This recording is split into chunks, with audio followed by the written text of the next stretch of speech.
Happy holidays, everyone. I'm Kara St. Cyr. And I'm Karen LeBlanc. Welcome to our Christmas episode of Louisiana, the State We're In, where we take you on a tour of holiday traditions across Louisiana.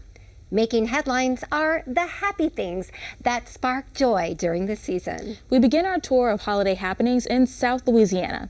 As that region prepares for Papa Noel's faithful journey through the bayou, the Noel Acadien au village is reminding visitors of their heritage with a display of beautiful lights and Cajun history. Take a look.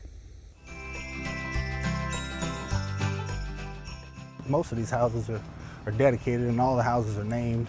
And the names of the houses are the families that lived in it, which is really cool. Because this house we're about to pass on our right, last fall, a 97-year-old man came in and said, I grew up in this house. I want to go look around. Wow.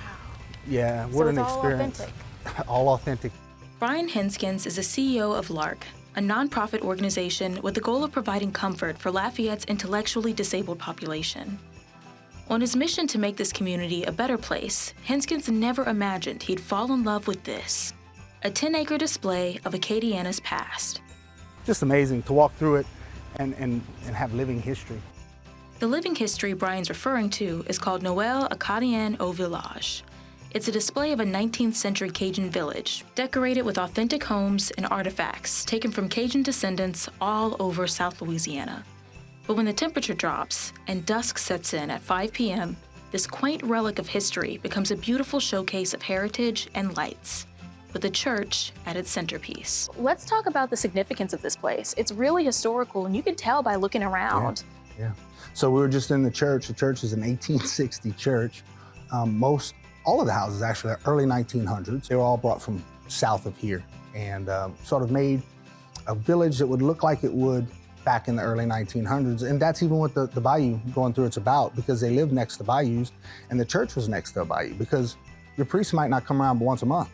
He'd go down the bayou, stopping at villages, he'd come up the bayou. So if you had to get married, you waited till he came back. So when he got back, he baptized, he married, he confirmed, he first communioned, he said mass, and then he moved on down the bayou. Why is it important to preserve a history like that? I think it makes you appreciate what you have, because nothing just popped up. All this society didn't just pop up. Somebody built it. Somebody made it. Somebody worked really hard for us to have what we have. We take blacktop roads for granted. We take cars for granted. We take air conditioning for granted. They had none of those things.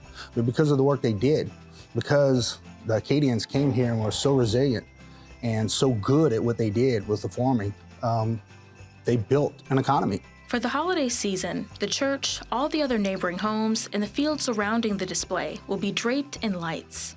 500,000 to be specific. The village is transformed into almost a Christmas wonderland. Mm-hmm. Can you tell me all that goes into it? It's a lot of work. Late October, early September, we start putting up the lights at that time as well. It's over 1 million lights. It's a lot of work. And all the houses, of course, we have to wrap those, and you have to wrap those in a way that, we're not putting staples in these houses, so it makes it a little more difficult. You have to be really creative about how you put the lights on them. So it's huge. It's 45 volunteers a night, and we go 23 nights. The process is hard, but to Brian, the effort is well worth the work. All of the money collected from ticket purchases is used to better the lives of Lafayette's intellectually disabled at LARC. Last year, when temperatures dropped, Brian's organization took a hit.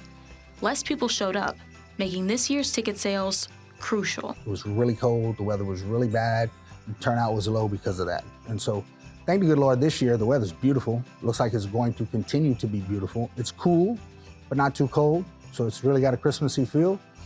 And honestly, there's more to see this year. There's more lights than there've ever been. This year, Brian is expecting about 6,000 people to show up on the final weekend. Those who do choose to get lost in the Christmas reverie can expect carnival rides, Louisiana's culinary staples, and a store packed with art and holiday whimsy.